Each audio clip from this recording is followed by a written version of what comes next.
Ако се работело законски уште од отварањето на дискотеката Пулс, немаше кучани и цела Македонија да изгуби 62 млади луѓе.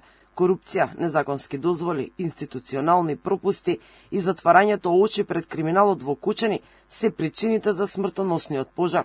Министерот за внатрешни Панче Тошковски во гостување на Алфа ја откри теоријата на случајот за Кочанската дискотека. Ако се граделе како што треба темелите на браната, таа никогаш немало да пукне, па макар да имало и судар. Вака Тошковски појасни како обвинителството и МВР темелно го градат случајот за Пулс.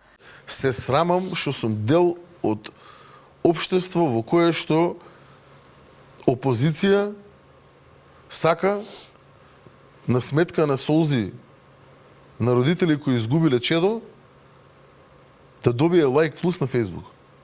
Се срамам. И не сакам да говорам повеќе на таа тема, навистина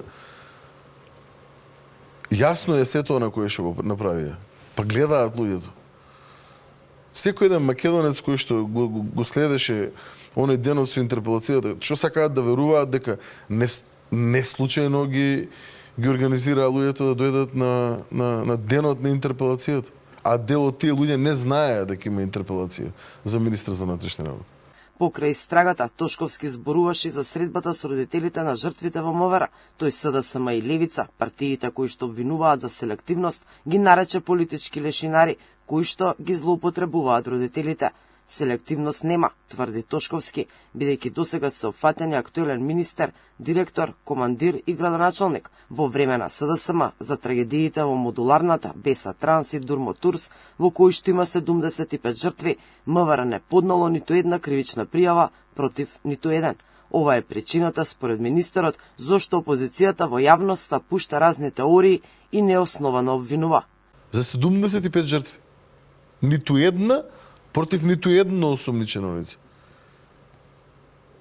И сега, јас ги разбирам нив дека немаат никакво лице да ја погледнат правдата во очи.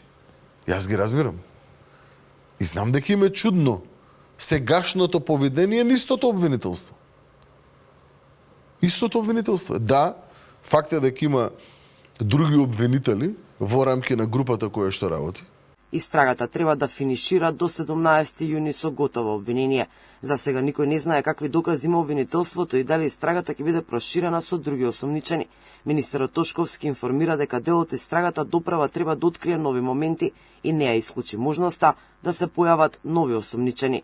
Обвинението ќе ги содржи сите одговори зошто, како и кој е одговорен за најголемата трагедија што и се случи на Македонија.